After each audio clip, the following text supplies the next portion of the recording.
Hello guys, வணக்கம். இந்த video நம்ம என்ன பார்க்க போறோம் அப்படின்னா, ஒரு நியூ இயர் ரெசல்யூஷன் எடுக்கிறத பத்தி தான் நம்ம பார்க்க போறோம். பொதுவாக வந்து ரெண்டு விதமான கருத்து இருக்கும். ஒன்று வந்து நியூ இயர் ரெசல்யூஷன் எடுக்கலாம் அப்படிங்கிற மாதிரியும், இன்னொரு சாரர் என்ன அப்படின்னா நியூ இயர் ரெசல்யூஷன் எடுத்து மட்டும் என்ன பிரயோஜனம், நம்ம என்ன அதை ஃபாலோ பண்ண போறோம் அப்படிங்கிற மாதிரியும் இருக்கும்.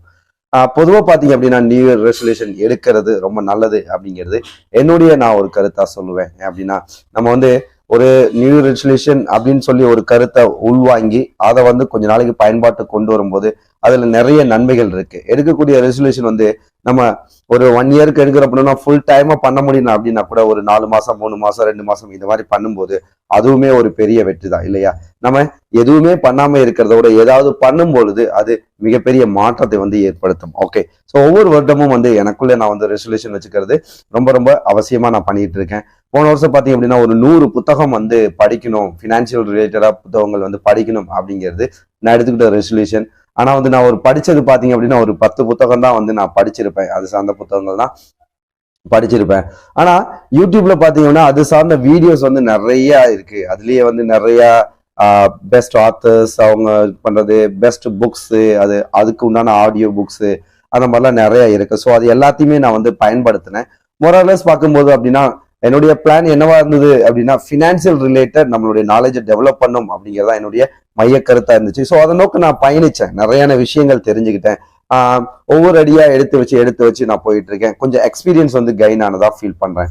ஸோ இந்த வருஷமும் என்னுடைய நியூ இயர் ரெசல்யூஷன்ல வந்து நான் முக்கியமா வச்சுக்கிறது ஃபினான்சியல் ரிலேட்டட் எனக்குன்னு ஒரு கோல் வச்சு நான் அதை முன்னோக்கி எடுத்துட்டு போகணும் அப்படிங்கிறது தான். அதுக்கு வந்து நிறைய பிளான் வச்சிருக்கேன். ஸோ அதெல்லாம் வந்து எக்ஸிக்யூட் பண்ணும் அப்படிங்கிறத மைய நோக்கமா வச்சு நான் இந்த வருஷம் என்னுடைய ரெசல்யூஷன் வந்து எடுக்கிறேன்.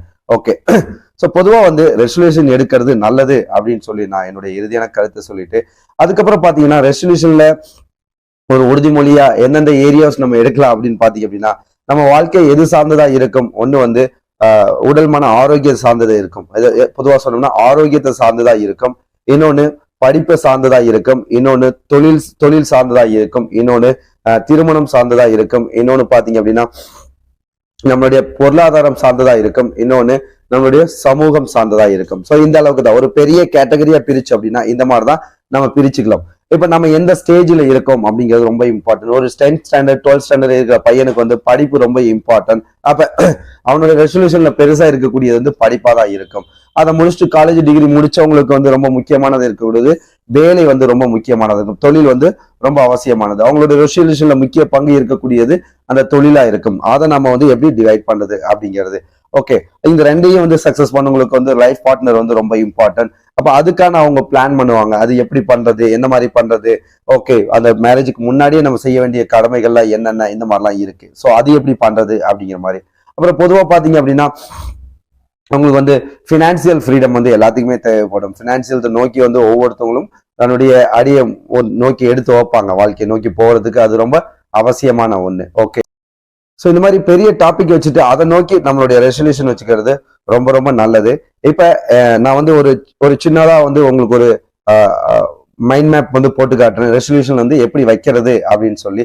ஸோ எழுத்து வழியா நம்மளுடைய ரெசல்யூஷன் வச்சுக்கிறது ரொம்ப ரொம்ப நல்லது. இந்த வருடம் என்னுடைய முக்கியமான ரெசல்யூஷன் பார்த்தீங்க அப்படின்னா ஃபினான்சியல் ஓரியன்ட் தான் இருக்கும்.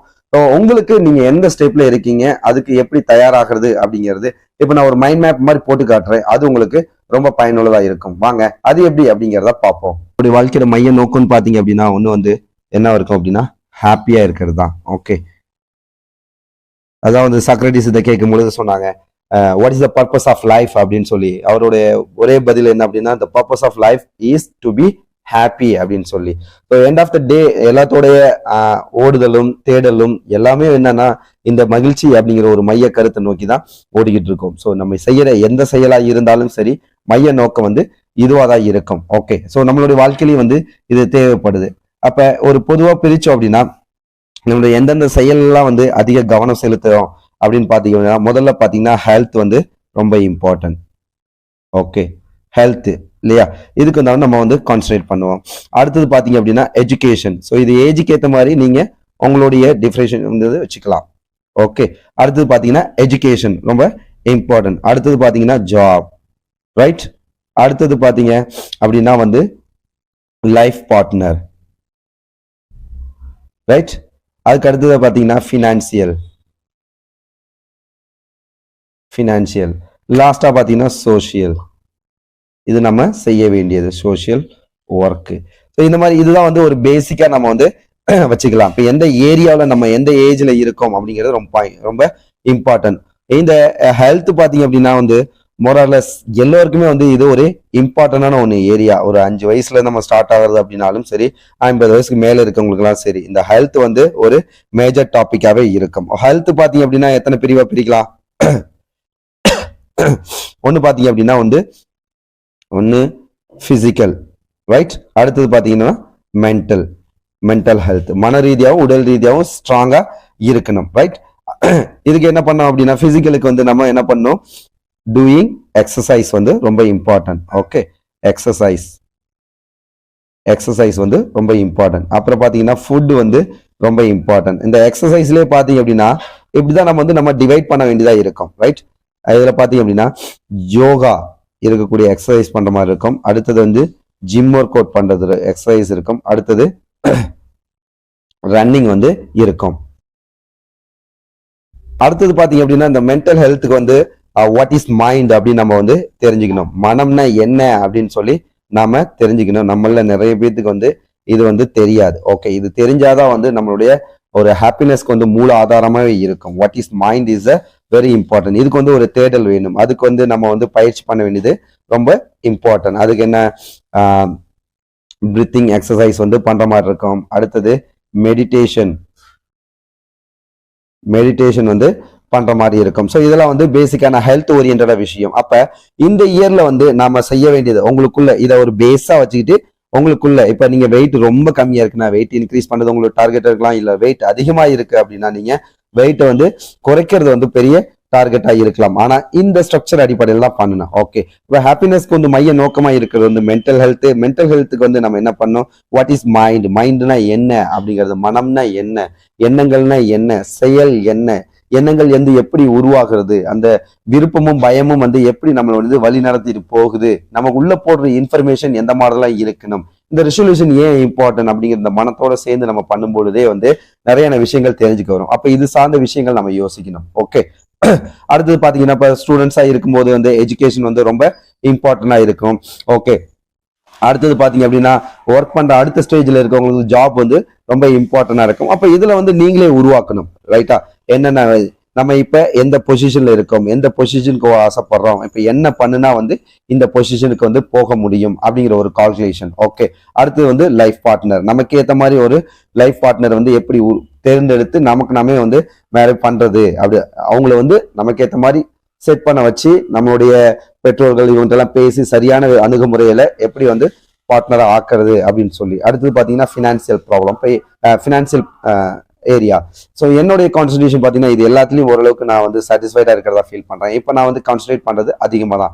ஸோ லைஃப்பில் வந்து நிறைய விஷயங்கள் இயல்பாக பண்ணுறதுக்கு ஃபினான்சியல் ஃப்ரீடம் வந்து ரொம்ப இம்பார்ட்டன்ட். அப்போ ஃபினான்சியல் ஃப்ரீடம்னா என்ன பண்ணுறது அப்படின்னு சொல்லி பார்த்தோம்னா, இப்போ ஒரு 20 வயசுலேயே ஒருத்தர் என்ன பண்ணுறான், வெறும் ஒருத்தனுக்கு 20 வயசு தான் ஆகுது, வெறும் 1000 ரூபாய் அவன் வந்து என்ன பண்றான் அப்படின்னா SIP சிஸ்டமேட்டிக் இன்வெஸ்ட்மெண்ட் பிளான் அவன் வந்து போடுறான். ஓகே, அதே அந்த 1000 ரூபாய் வந்து அவன் ரெகுலரா, அதாவது ஒவ்வொரு இயர், அது ஒவ்வொரு மந்த் வந்து அவன் போட்டுக்கிட்டே வரான். அடுத்த வந்து பாத்தீங்க அப்படின்னா ஒரு 40 வருஷம் வரலும் போடுறான். 40 வருஷம் போடலாம் 20 வயசுல இருக்குவேன். அப்ப அவனுக்கு 40 வருஷம் கழிச்சு வச்சுன்னா எவ்வளவு இருக்கும், வயசாயிருக்குன்னு பாத்தீங்கன்னா 60 வயசாயிருக்கும். 60 வயசுல அவனுடைய தொகை எவ்வளவு ஆயிருக்கும் அப்படின்னு சொல்லி நான் இப்ப ஸ்கிரீன்ஷாட் ஒரு வீடியோ ஒன்று வைக்கிறேன், அதையும் பாருங்க. ஓகே,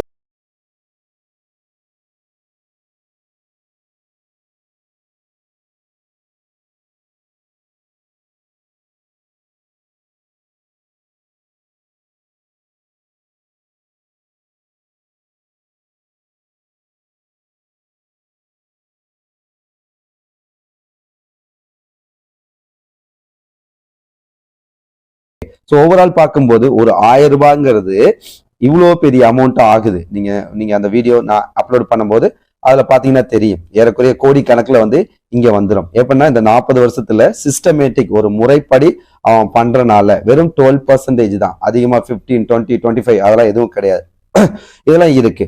அப்ப அந்த 20 வயசுல 1000 ரூபாங்கிறது கொஞ்சம் பெரிய விஷயமா இருக்கலாம். 25லாம் ரொம்ப சாதாரணமாயிரும். அப்படியே போயிட்டு 60 வயசுல அவனுக்கு அது ஒரு தொகையாவே இருக்காது. ஆனா இந்த 40 வருஷம் சிஸ்டமேட்டிக்கா அந்த 1000 ரூபாய் போடும் பொழுது அவன் வந்து இந்த 60வது வயசுல பாத்தீங்கன்னா அவனுக்கு ஒரு பெரிய தொகை வந்திருக்கும். ஸோ இப்படி இந்த பினான்சியல் இந்த ஆங்கிள் வந்து எப்படி யோசிச்சிருக்குமா அப்படின்னா இது வரலும் கிடையவே கிடையாது. அப்ப நான் இப்ப இந்த ஆங்கிள் தான் யோசிக்கிறேன். என்னுடைய பிளான் எல்லாம் இதுபடிதான் இருக்கு.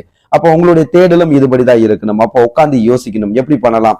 இந்த மாதிரி வந்து ஒரு பேப்பர் பேனா எடுத்துட்டு போங்க, தனியா ஒரு காலார நடந்து போங்க, ஒரு இடத்துல அமைதியா உட்காந்துங்க, உங்களை நீங்களே ஆசுவாசப்படுத்திக்கோங்க. ஒரு 5 முறை 10 முறை பெருசா நல்லா மூச்சு இழுத்து விட்டுட்டு அமைதியா உட்காந்து ஏன், எதுக்கு, எப்படி, யார், யாருக்காக இப்படிலாம் கேள்வி கேட்டு எந்த ஏரியால நீங்க வந்து டெவலப் பண்ணன்னு நினைக்கிறீங்க, எந்த ஏரியா நீங்க கான்சன்ட்ரேட் பண்ண போறீங்க. மேக்சிமம் என்னுடைய வீடியோ பார்க்குறவங்க அதிகபட்சம் இந்த 3 இருக்கக்கூடிய இந்த 4 இருக்கக்கூடியவர்களா இருக்கலாம். ஓகே, இது ரொம்ப இம்பார்ட்டன்ட். இதுல வந்து நீங்க கான்சன்ட்ரேட் பண்ணக்கூடியவங்களா இருக்கலாம். ரைட். அடுத்தது வந்து சோசியல் ஒர்க்கும் இருக்கு, நமக்கான கடமைகள் இருக்கு, அதை நம்ம செய்யணும். அதை நோக்கி வந்து அடுத்த பயணம் இருக்கணும். இதெல்லாம் வந்து சக்சஸ் பண்ணாதான் இதை பத்தி யோசிக்கவே முடியும். ஓகே, ஸோ இது எல்லாமே நம்மளால பண்ண முடியும். அதுக்கு வந்து நாம ஒரு முறைப்படி திட்டமிட்டு செயல்படுறது ரொம்ப அவசியம். திட்டமிட்டு செயல்படுறதுக்கு தான் இந்த நாளை நம்ம சூஸ் பண்ணியிருக்கோம். ஸோ இன்னைக்கே இப்பவே வந்து உங்களுக்கான ஒரு கோலை செட் பண்ணி அடுத்தது எப்படி பயணிக்கிறது அப்படிங்கறத நல்ல திட்டமிடல் செய்யுங்க. வெற்றியை நோக்கி பயணிங்கள். ஸோ இந்த மைண்ட் மேப் வழியா நீங்க தெரிஞ்சுக்கிட்டது என்னவா இருக்கு அப்படின்னா, உங்களுக்குன்னு ஒரு பெரிய நம்மளுடைய வாழ்க்கையை வந்து இந்த ஒரு பெரிய டாபிக் இதுக்குள்ளதான் வந்து அமைஞ்சிருக்கும். ஒவ்வொன்று ஏதாவது ஃபினான்சியல் ஓரியன்டா இருக்கும், இல்ல எஜுகேஷன் ஓரியன்டா இருக்கும், இல்ல ஜாப் ஓரியன்டா இருக்கும், இல்ல லைஃப் பார்ட்னர் ஓரியன்டா இருக்கும். ஸோ இந்த மாதிரி தான் ஹெல்த் ஓரியன்டா இருக்கும். இதுதான் வந்து இருக்க போகுது இல்லையா. ஸோ இதுல நம்மளுடைய எந்த துறையில வந்து கான்சன்ட்ரேட் பண்ண போறோம், எப்படி பண்ண போறோம், அதுக்கு வந்து என்ன அளவுக்கு முதலீடு தேவையா, முதலீடு ஏதாவது நான் முதலீடு பண்றது, அதுக்கப்புறம் பாத்தீங்க அப்படின்னா எஜுகேஷன் சார்ந்த விஷயங்கள், படிப்பு ஓரியன்டா இருக்கக்கூடியது ஏதாவது அது அந்த துறை சார்ந்தது இருந்ததுன்னா அது நல்லா படிக்கிறது, இந்த மாதிரி விஷயங்கள் எல்லாத்தையும் நம்ம கான்சன்ட்ரேட் பண்ணுவோம். ஓவரால் பார்க்கும் பொழுது இந்த மைண்ட் மேப்பை சரியா பயன்படுத்தி உங்களுக்குன்னு வந்து ஒரு ரெசல்யூஷன் வந்து நீங்களே உருவாக்கி முதல் ஒரு மாசம் வந்து எங்கெல்லாம் சான்ஸ் கிடைக்குதோ அங்கெல்லாம் வந்து காலையில எழுந்திரிச்சோன்னு எந்த இடத்துக்குலாம் ஃபர்ஸ்ட் போவீங்களோ அந்த இடத்துல ஒட்டி வைக்கிறது, நைட்டு தூங்கும் போது கடைசியா அது ஒரு டைம் பார்த்துட்டு அதுக்கப்புறம் தூங்குறது, இந்த மாதிரி வந்து ஒரு 20-25 நாள் வந்து தொடர்ச்சியா அந்த ரெசல்யூஷன் ஓரியன்டாவே நீங்க இருந்தீங்கன்னா அது உங்களுக்குள்ள ஒரு பழக்கமா ஆகிறதுக்கான வாய்ப்பு ரொம்ப அதிகமாவே இருக்கு. சோ அந்த பழக்கம் அதிகமா ஆயிடுச்சு அப்படின்னாவே செயல் வந்து நமக்குள்ள நம்மளுடைய எண்ணங்கள் எப்படி வருதுன்னு பாத்தீங்க அப்படின்னா, ஏற்கனவே நமக்குள்ள புதைஞ்சு இருக்க விஷயங்கள், நம்ம ஏற்கனவே போட்டு வச்சிருக்க இன்ஃபர்மேஷன், அந்த இதுல இருந்துதான் வந்து நம்மளுடைய எண்ணங்கள் வந்து உருவாகிறது. ஓகே, அப்ப புதுசா இது வரலும் நம்மளால பெருசா சம்பாதிக்க முடியாது அப்படின்னு ஒரு எண்ணங்கள் வந்து நம்ம மனசுல பதிஞ்சு, நம்மளா எப்படி சம்பாதிக்க முடியும், நம்மளா எப்படி படிக்க முடியும் அப்படிங்கிற எண்ணம் நமக்குள்ள பதிஞ்சிருக்கு. அப்ப நம்மளுடைய இந்த இன்ஃபர்மேஷன் வந்து நம்ம இப்படிதான் உள்ள போட்டிருக்கோம். அப்ப இன்ஃபர்மேஷன் இந்த மாதிரிதான் இருக்கும் பொழுது வெளியில வரக்கூடிய எண்ணங்கள் பாத்தீங்க அப்படின்னா அந்த மாதிரி இருக்கும். அப்படின்னா நம்மளுடைய எங்க முடியும், என்ன பண்ண முடியும் அப்படிங்கிறது எண்ணங்கள் அப்படி இருந்துச்சுன்னா அதோட செயல்களும் பார்த்தோம் அப்படின்னா நம்ம என்னத்த பண்ண முடியும், பண்ணி என்ன பண்ண போறோம், எல்லாம் அப்படித்தான் அப்படிங்கிற மாதிரியும் போயிடும். ஓகே, அப்ப முதல் சேஞ்சஸ் எங்க பண்ணும் அப்படின்னா நம்ம உள்ள கொடுக்குற இன்ஃபர்மேஷன் வந்து சரி பண்ணும். அதுக்குதான் வந்து இந்த ரெசல்யூஷன். ஓகே, நம்ம கொடுக்கக்கூடிய இன்ஃபர்மேஷனையும் அதை உள்வாங்குற விஷயத்தையும் நம்ம சரியா பண்ணோம் அப்படின்னா வரக்கூடிய எண்ணங்கள், தாட்ஸ் வந்து ரொம்ப சூப்பரா இருக்கும். அதாவது அந்த ஓரியன்டா நீங்க என்ன விஷயத்த உள்ள போறீங்களோ அது ஓரியன்டா தான் இருக்கும். என்ன உள்ள இருக்கோ அதுதான் வந்து வெளிப்படும் அப்படிங்கறத ரொம்ப தெளிவா இருங்க.